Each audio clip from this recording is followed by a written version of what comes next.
News 24 के मंथन कार्यक्रम में आज हमारे साथ हैं नोटबंदी पर इस सरकार के यानी मोदी सरकार के सबसे बड़े वकील पीयूष गोयल जी। पीयूष जी की पाठशालाएं जो हैं वो नोटबंदी पर तमाम लग रही हैं। तो आज न्यूज़ 24 के इस कार्यक्रम में पीयूष जी की पाठशाला, आपका बहुत बहुत स्वागत है पीयूष गोयल जी। इस कार्यक्रम में आप आए, आपका बहुत धन्यवाद। धन्यवाद अनुराधा जी। मैं वास्तव में आपका धन्यवाद करूंगा न्यूज़ 24 चैनल का कि आपने मनी मंथन रख के बहुत अहम मुद्दे पे जनता के साथ भी हमारी वाद विवाद करने का मौका दिया। और मैं समझता हूँ ये ऐसा विषय है जिसमें जितनी चर्चा हो उतना ज़्यादा लोगों का भी समर्थन बढ़ेगा, उतना लोगों की क्लैरिटी आएगी माइंड में विषय की डिटेल्स के लिए, और हमें भी कुछ सूचनाएं मिलेंगी जनता से जिसपे मैंने कई बार कहा है कि ये सरकार ऑस्ट्रिच की तरह नहीं है। कई बार आलोचना होती है कि आप परिवर्तन कर रहे हो, बदलते रहते हो अपना स्टैंड। मैं समझता हूँ बदलाव इस संस्कार का संसार का ही नियम है। सबसे पहला मेरा सवाल आपसे यही है कि क्या गोल पोस्ट जो है वो ब्लैक मनी से शुरू हुआ, नोटबंदी पर आया, नोट बदली पर आया, और अब क्या ये डिसरप्शन इन इकोनॉमी पर आ गया है? स्वाभाविक है कि इसका सबसे प्रमुख अहम मुद्दा तो काला बाजारी, काला धन, भ्रष्टाचार और आतंकवाद में जो जाली नोट, नकली नोट लगते हैं, इसके खिलाफ जंग थी और उसमें हमने बहुत बड़े रूप में सफलता पाई है। स्वाभाविक है कि ईमानदार लोगों को मौका मिला कि वो अपना पैसा घर में रखना या अलग अलग प्रकार से रखने के बदले एक बार बैंक में लाएं तो इस देश के सामने चित्र क्लियर हो जाए कि हर एक पैसा अकाउंट फॉर हो जाए, और उसमें बहुत अच्छी सफलता पाई है। अच्छी मात्रा में लोगों ने पैसा जमा किया है और स्वाभाविक है कि हमारा लक्ष्य था कि पैसा बैंक में आए, पैसे के ऊपर पर्याप्त टैक्स पे हो और उस टैक्स से हम गरीबों की, जनता की और सामान्य मध्यम वर्गीय लोगों की सुविधाएं बढ़ा सके, गरीबों की सेवा हो सके, कल्याणकारी काम हो सके। तो स्वाभाविक है पैसा बैंक में आना तो हमारा पहला उद्देश्य बहुत सफलतापूर्वक उसमें हमें। लेकिन आपकी एक्सपेक्टेशन से ज्यादा पैसा आता दिख रहा है। एक्सपेक्टेशन ये लग रहा है के मित्रों की थी, हमारी तो एक्सपेक्टेशन थी कि सभी पैसा आ जाए और काले धन के बदले ये बैंक में आने से इस पे टैक्स पे हो। और जो एक देश के सामने बड़ी समस्या है, एक वर्ल्ड बैंक का अनुमान है लगभग 20% भारत की अर्थव्यवस्था नंबर 2 या जो ब्लैक इकोनॉमी है, इनफॉर्मल इकोनॉमी में रहती थी। इसको लगाम लगाने की सख्त आवश्यकता। तो दो टूक, तो क्या disruption in economy is the new word? It is one of the several objectives. Okay. Bharat सरकार को कोई जैसे कहते हैं ना, एक आंख बंद करके एक ही दिशा में सोचना, ये तो एक्चुअली बहुत ही छोटी सोच है। हमारी व्यापक सोच है। व्यापक सोच में कितने लाभ मिलते हैं, मैं एक उदाहरण दे दूं। आज इस देश में लगभग 40 करोड़ से भी अधिक अनऑर्गेनाइज सेक्टर में मजदूर काम करते हैं, खून पसीना बहा के मेहनत की मजदूरी कमाते हैं। चाहे वो चाय के बागान हो पश्चिम बंगाल के, चाहे वो केरल के कॉफी प्लांटेशन हो, ऐसे अन्य इंडस्ट्री में लोगों को आदत पड़ी है सालों से कैश पेमेंट की। अब कैश पेमेंट के दो पहलू हैं। पहली बात तो बेचारे इतने पढ़े लिखे नहीं हैं, 60-65 वर्ष से एक सरकारें आती रहीं, उतनी व्यवस्था नहीं सुधरी कि उनको शिक्षित किया जाए, वो समझ सकें। दूसरा उनकी मजबूरी है, वहाँ पे लोकल दबंग लोग इतनी बड़ी पैसा निकाल लेते हैं, पूरी तनख्वाह उनको देने नहीं देते हैं। तीसरा उद्योगपति चाहते नहीं है कि पूरी मिनिमम वेजेस मिले। अब इस पे कभी ना कभी तो लगाम लेकिन एक साथ आपने जो ये लगाम लगाई, तो क्या आप लोगों को इसका आकलन था कि इतनी बड़ी डिसरप्शन जो आप सोसाइटी में कर रहे हैं उसके कारण जो आम लोगों को जो प्रॉब्लम हो रही है, जो लाइनें अभी तक खत्म नहीं हो रही हैं, और आपने अभी वही मैं अगेन अमिताभ कांत की बात करूंगी, इन्होंने कहा कि 2 क्वार्टर तो चलिए, 1 क्वार्टर 2 क्वार्टर तो मंदी आएगी। तो 2 क्वार्टर की मंदी यानी 180 दिन, तो वो आदमी जो कि डेली वेजेस पे अपनी जिंदगी काटता था, वो 180 दिन कैसे जिएगा? इसका जवाब जनता चाहती है। देखिए, 2 चीजें इसमें मैं आपको स्पष्टीकरण कर दूं। प्रधानमंत्री जी ने पहले दिन 8 नवंबर को शाम को 8 बजे स्पष्ट रूप में बताया था कि ये विषय ऐसा नहीं है कि ओवरनाइट पूरा रीमोनेटाइज हो जाएगी इकोनॉमी। तो इसमें उन्होंने 50 दिन का समय पहले दिन से ही जनता के समक्ष ईमानदारी से रखा था। तो इसमें कोई छुपा छुपी नहीं थी और जनता ने उसके बावजूद भारी मात्रा में देश भर में इसका समर्थन किया, समझ के 50 दिन की छुट्टी थी। दूसरी बात, आखिर ये सरकार की जिम्मेदारी कोई एक क्वार्टर या 2 क्वार्टर की नहीं है। हम कोई कॉर्पोरेट नहीं चला रहे कि हर क्वार्टर के रिजल्ट के ऊपर हमारी तनख्वाह तय होगी या हम लेकिन वो गरीब आदमी तो उस पर डिपेंडेंट है। जहां तक गरीब आदमी का सवाल है, इसमें भी कुछ मात्रा में भ्रम फैलाए जा रहे हैं। पीछे एलएनटी के चेयरमैन से मैंने बात की, लार्सन एंड टूब्रो की, आप सबने बड़ी न्यूज छापी, 14,000 लोग रिट्रेंच कर दिए। मैंने स्वाभाविक है कि पता लगाने की कोशिश की, उन्होंने एकदम दो टूक जवाब दिया कि हमारे यहाँ कोई रिट्रेंचमेंट नहीं हुई है, हम उल्टे लोग बढ़ा रहे हैं, भर्ती हम बढ़ा रहे हैं। और वैसे भी मुझे लगता है हम सब जानते हैं कि नवंबर में सोइंग सीजन है और आपको खुशी होगी जान के कि इस बार तो सोइंग भी पिछले वर्ष से 7-8% अधिक हुई है। तो फार्मर्स की भी डिस्ट्रेस की जो भ्रम फैलाने की कोशिश होती है वो गलत है।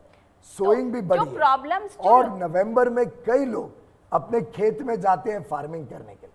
तो I think too many different narratives have been combined और उसको नोटबंदी के ऊपर डाला नहीं, but on a serious note, जब लोग, मैं भी बड़ा सीरियसली जवाब दे रहा हूं। मैं ये आपसे पूछना चाह रही हूँ कि जो लोग पलायन कर रहे हैं, आप उसको जानने की तो कोशिश करेंगे ना कि वो मजदूर वर्ग जो है, जो किसान है, वो वापस बड़े शहरों में जहां उसको काम मिलता था, वो वापस गांव की तरफ जा रहा है, क्योंकि यहाँ पे उसको पता है कि ना तो उसे रोटी मिलेगी ना रहने की जगह मिलेगी। वो क्या करेगा? वो वापस आएगा, अपने काम पे लग जाएगा। ये मेरे ख्याल से पूरे देश के व्यापारी वर्ग को और हम सबको, जितने भी हम यहाँ बैठे, हम सब शायद अपने घरों में भी कोई ना कोई डोमेस्टिक हेल्प को एंगेज करते हैं। आखिर आज दिल्ली में शायद न्यूनतम वेजेस 13,000 या कुछ रुपए है। क्या हम सबकी भी जिम्मेदारी नहीं बनती है कि हम उनको न्यूनतम वेजेस दें? क्या हमने ये अधिकार बना लिया है कि इस देश का एक वर्ग समृद्ध हो गया है और अब वो दूसरे वर्ग के ऊपर शोषण करना उसका जन्मसिद्ध अधिकार बना रहेगा?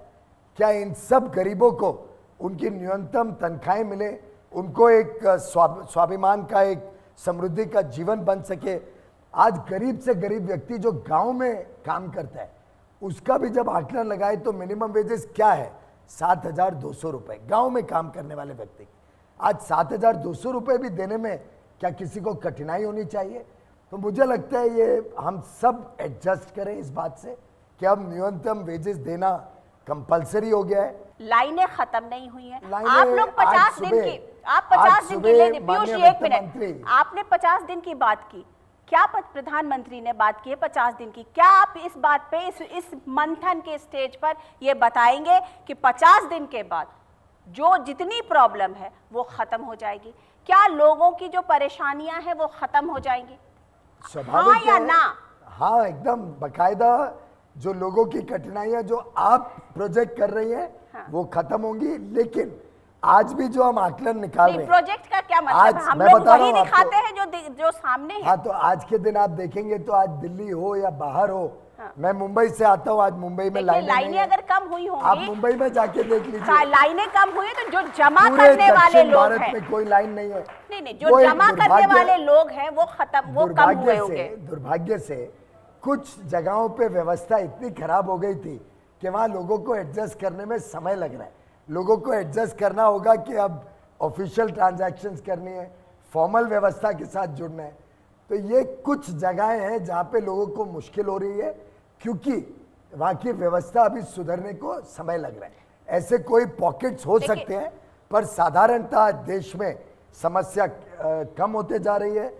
दक्षिण में, महाराष्ट्र में, गुजरात में, मध्य प्रदेश, उड़ीसा, इधर किधर से तकलीफों की खबरें नहीं आ रही हैं। हाँ, अगर कुछ लोग पॉलिटिकली जाके वहां खड़े रह के और लाइनें दिखाना चाहे तो उसकी जिम्मेदारी सरकार नहीं ले सकती। लेकिन एक बात बताइए कि काले धन के साथ ये मुहिम शुरू हुई थी कि काला धन वापस लाना, आज जो पैसा बैंकिंग चैनल्स में आ चुके हैं उसमें से आपका क्या अनुमान है कितना पैसा जो है वो काला धन है? वो तो जब टैक्स रिटर्न भरे जाएंगे तभी मालूम पड़ेगा, क्योंकि हम तो रिस्पॉन्सिबल है ही नहीं फर्स्ट स्टेज जो काले धन के लिए। हाँ, कुछ विपक्षी लोग बार बार ये सवाल पूछते हैं तो मैं समझता हूँ उनको ज़्यादा जानकारी होगी, क्योंकि उनका धंधा ही ऐसा रहा है, तो वो ज़्यादा बता पाएंगे काला धन कितना है। क्योंकि ये आखिर तो आप बिना आकलन के स्कैमों की काले धन की सरकार, बात कर रहे नहीं नहीं स्कैमों की सरकार तो आपने भी 10 साल नहीं झेली है, हमने भी नहीं झेली है। पर क्या आपने बिना आकलन के, काला धन के बिना आकलन के ही आपने डिमोनेटाइजेशन प्रोसेस शुरू किया? आकलन तो जनता के पास है। आखिर 1,86,000 करोड़ का जो देखिए कोयले का आप घोटाला हुआ, पॉलिटिकल बात वो नहीं जनता कीजिए, को मालूम है। मैं इकोनॉमिक्स की बात कर रही नहीं, हूँ। मैं ये पूछ रही हूँ कि जब आप लोगों ने डिमोनेटाइजेशन का ये प्रोसेस शुरू किया तो कोई तो अनुमान लगाया होगा कि इतना % जो है वो काला धन तो मैंने होगा। आपको बताया ना कि इनफॉर्मल इकोनॉमी का जो अनुमान वर्ल्ड बैंक ने भी बनाया वो 20% इनफॉर्मल इकोनॉमी है, लेकिन उसमें से कितना धन काला धन के रूप में जनरेट हुआ, नॉन टैक्स पेड हुआ, वो तो अब जब पैसे जमा हो जाएंगे और उस पर टैक्स कलेक्ट होगा तभी मालूम पड़ेगा। हमको जानकारी तभी मिल सकती है अगर हमने कोई हिस्सा लिया हो उस काले धन बनाने में।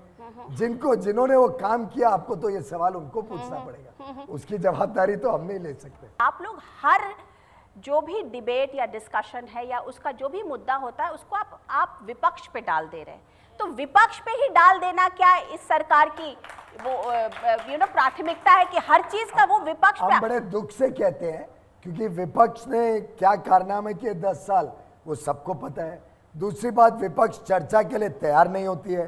पहले अनाप शनाप कारणों से चर्चा में डिस्टर्ब करना चाहती है, फिर उनके मांग पे प्रधानमंत्री जी भी आ गए, उसके बावजूद चर्चा नहीं की क्योंकि चर्चा करने के लिए कोई मुद्दे नहीं है। उनको भली भांति पता है कि आज पूरे देश में जनता का समर्थन प्रधानमंत्री जी के साथ अभी इससे मुझे दुर्भाग्य से विपक्ष की आपको मैं एक बात बताऊं, we are acting against corruption, we are acting against black money, we are acting to help the unorganised labour get minimum wages, we are acting to give service to the poor.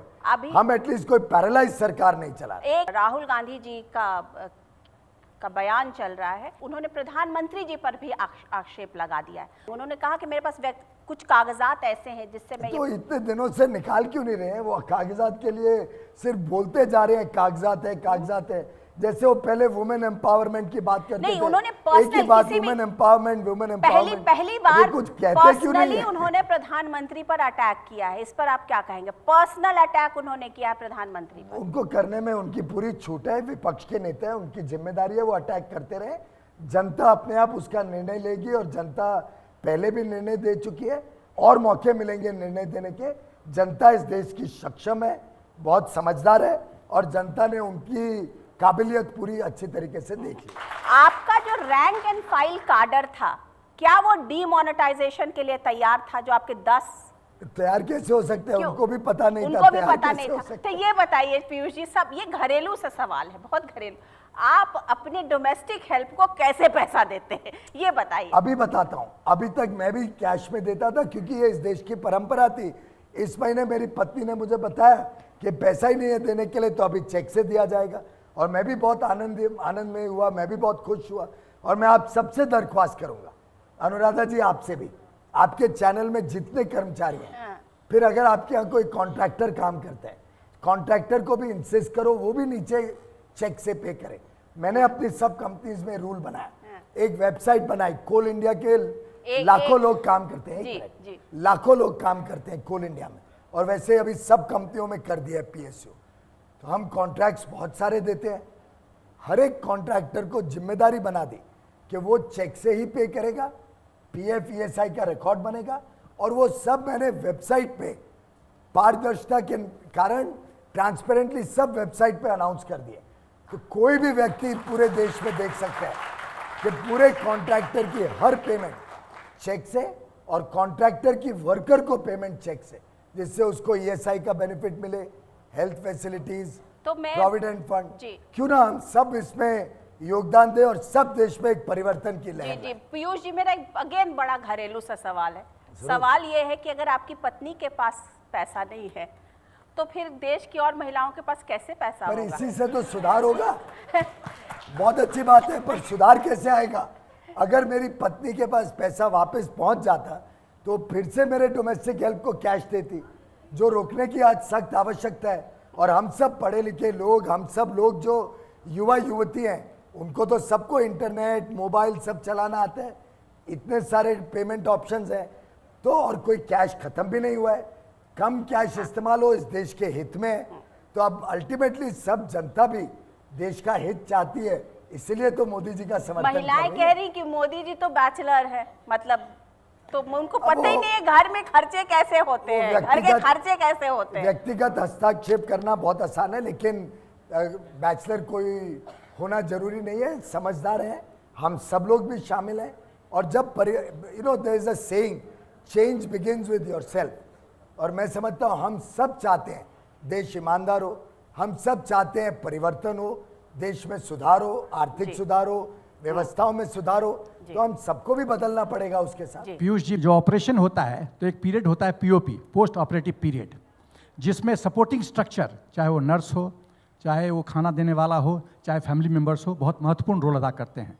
मैं प्रश्न पूछना चाहता हूं कि इस POP में operation very successful, इस POP period में जो सपोर्टिंग स्ट्रक्चर है, आम जनता, बैंकिंग सिस्टम, बाकी लोग, क्या वो अनुशासित रूप में अपना रोल अदा कर रहे हैं? नहीं।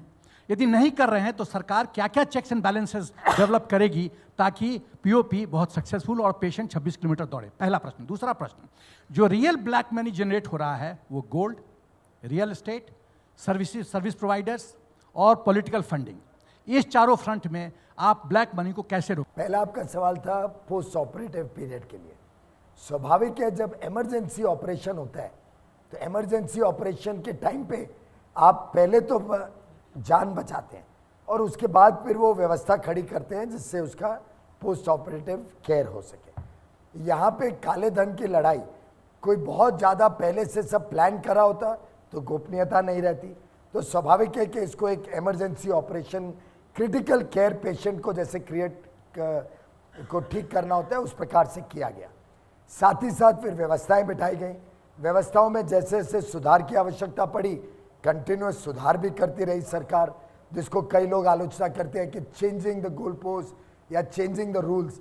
मैं समझता हूँ चेंज में कोई खराब नहीं है, लेकिन जब ऑपरेशन हुआ उसी दिन बता दिया कि ये ठीक होने में, पेशेंट को क्योर होने में समय लगेगा। आप सबसे हाथ जोड़ के दरख्वास्त किया कि आप समर्थन करिए, और खुशी की बात यह है कि सभी पेशेंट के रिलेटिव्स यानी आम जनता ने पूरी समझदारी बरताई।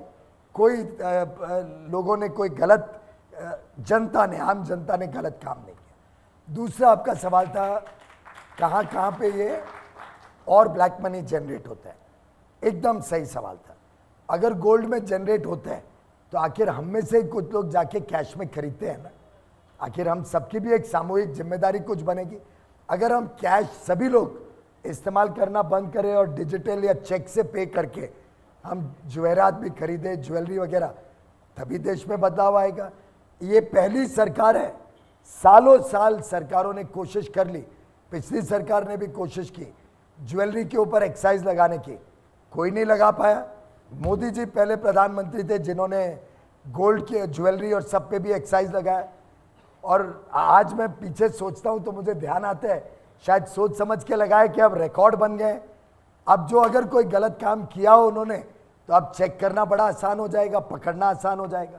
आपने पॉलिटिकल फंडिंग की बात की, हम सभी लोग अगर पॉलिटिकल फंडिंग चेक से देना शुरू करें, और आप जानते हैं कि वित्त मंत्री अरुण जेटली जी ने 2002 में कानून मंत्री के नाते परिवर्तन किया था कानून में कि चेक से डोनेशन बढ़े, पूरे देश की जनता, इंडिविजुअल्स हो, कॉर्पोरेट हो, सब डोनेशन, पॉलिटिकल पार्टीज, आखिर पॉलिटिकल व्यवस्था तो चलेगी ना देश में। और आस्ते आस्ते उसमें सुधार हो रहा है और बड़े रूप में सुधार आने की आवश्यकता है। कई बार तो शक भी होता है कि कुछ जो राजनेता इसको अपोज कर रहे हैं, क्या कुछ बहुत गहरी चोट पड़ी जिसके कारण ये इसको इतना अपोज कर रहे हैं। ये पहली सरकार है, आखिर इतने वर्षों से साइप्रस और मॉरिशस से राउंड ट्रिपिंग हो रहा था, सब सरकारें असमर्थ थी कुछ करने के लिए। मोदी जी ने रीनेगोशिएट किया कि वो राउंड ट्रिपिंग रुक सके। सिंगापुर से बातचीत एडवांस स्टेज पे, हमने कई कंट्रीज से exchange, automatic exchange of information के एग्रीमेंट्स किए जो कई वर्षों से नहीं किए जा रहे थे। जितना कड़ा रुख, जो रेवलेशंस आई हैं फॉरेन अकाउंट्स की, उस पर इस सरकार ने लिया है, पहले कभी नहीं लिया गया। और आपको मजेदार बात है कि आप जनता को बता दो, आपको बड़ा आनंद होएगा सुन के, कुछ विपक्षी नेता ऐसा डिमांड कर रहे हैं कि सब नाम को पब्लिक कर दो, जो भी नाम पे कार्रवाई चल रही है, जहां हम विदेशी सरकारों के साथ इंफॉर्मेशन एक्सचेंज करते हैं। बार बार ये मांग की जाती है, खास तौर पे हमारे हाउस में, अपर हाउस में, राज्यसभा में, कि नाम पब्लिक करो, नाम पब्लिक करो। आप सबको मैं बताना चाहूंगा और अनुराधा जी के माध्यम से पूरे देश को, कि अंतर्राष्ट्रीय समझौतों में एक प्रावधान होता है कि जो नाम जिस पे कार्रवाई चल रही है और जिस पे हम विदेशी सरकारों से जानकारी लेते हैं, इसको हम सिर्फ कानूनी व्यवस्था में कोर्ट के सामने रख सकते हैं। अगर हम उसको सार्वजनिक कर दें तो विदेश की सरकारें उसकी जानकारी और कोऑपरेशन देना तुरंत बंद कर देंगी। ये कानूनी प्रावधान है। ऐसी परिस्थिति में ये सवाल उठता है कि ये विपक्षी नेता क्यों मांग कर रहे हैं कि नाम को सार्वजनिक किया जाए? क्या किसी का बचाव करना चाह रहे हैं? क्या उनके मित्र, बंधु या रिश्तेदार उन नामों में शामिल हैं जिनको बचाने के लिए नाम सार्वजनिक करना चाह रहे हैं, जिससे इंफॉर्मेशन आना बंद हो जाए? क्या आपकी सरकार इस चीज को आगे बढ़ाने वाली है कि आगे से इलेक्शंस का जो खर्चा है वो सरकारें उठाए या इलेक्शन कमीशन उठाए? क्या हम उस बहुत अहम मुद्दा है, दिशा में बढ़ रहे हैं? ये सरकार बहुत कीन है कि इलेक्टोरल रिफॉर्म्स हो, और मुझे लगता है प्रधानमंत्री जी ने थोड़ी विपक्षी नेताओं से भी इनफॉर्मल बातचीत की है कि इस विषय के ऊपर आम सहमति बनाई जाए और आम सहमति बना के एक देशव्यापी कार्यक्रम किया जाए, जिससे राजनीति भी साफ सुथरी हो, पॉलिटिकल फंडिंग भी सुधरे, और ये जो दुर्भाग्य से कहा जाता है कंपल्शन है पॉलिटिक्स का, इसको भी ध्वस्त किया जाए। मोहम्मद सलीम जी, पीयूष जी एक सवाल यही पूछ ले, सदन का है। स्वाभाविक है, पार्लियामेंट तो आप चलने नहीं देते सप्लीमेंट्री है, उनका ही सवाल का, हम तो बहुत उनका सवाल का सप्लीमेंट्री है, बेताब रहते हैं। उनका सवाल का सप्लीमेंट्री है। वहां तो प्रधानमंत्री बोल नहीं पा रहे, तो हम कैसे बोलेंगे हमारे जैसे लोग? एक, आपने कहा कि विदेश से समझौता है इसलिए नाम की घोषणा नहीं कर सकते। पिछले सरकार भी यही कह रही थी, और आप जब विरोधी पक्ष थे, अरुण जेटली जी सदन में मांगे कि नाम प्रकाश कर दो, तो ये जानकारी आपको बाद में क्यों मालूम होता है, पहले क्यों नहीं मालूम होता? एक, और दूसरी बात है, नहीं सवाल पूछिए, अब सवाल ही नहीं करने दे रहे हैं। और दूसरी बात है, हमारे देश में जो डिफॉल्टर है 500 करोड़ से ज्यादा रुपए लेकर के जो दावे हुए हैं या विदेश चले जाएंगे पोटेंशियल, उसके तो अंतर्राष्ट्रीय कोई समझौता नहीं है, उनका नाम देने में क्यों गुताई कर रहे हैं आप? देखिए, पहली बात तो सलीम साहब को मैं बता दूं कि अरुण जेटली जी ने कभी सदन में ये मांग नहीं की कि नाम घोषित करो। इसके पूरे रिकॉर्ड्स हैं, आप जरा रिकॉर्ड चेक कर लीजिए। उल्टे अगर वो करते तो वास्तव में पिछली सरकार तो खुशी से नाम दे देती, क्योंकि शायद उनको चिंता है जिसकी वजह से मांग रहे हैं कि नाम सार्वजनिक किया जाए। जहां तक दूसरी बात आपने करी रिगार्डिंग डिफॉल्टर्स, पहली बात तो ये जो आज डिफॉल्टर्स की चर्चा हो रही है, ये कोई भी लोन हमारी सरकार के समय नहीं दिया गया, सब पिछली सरकार के समय दिए गए, जिसपे ये पहली सरकार आई है जो सख्त कार्रवाई कर रही है। अभी तक की सरकारों ने तो कानून अमेंड कर करके लोगों को बचाया, लेकिन ये पहली सरकार है जो सभी कंपनियों पे बहुत स्ट्रांग कदम उठा रही है।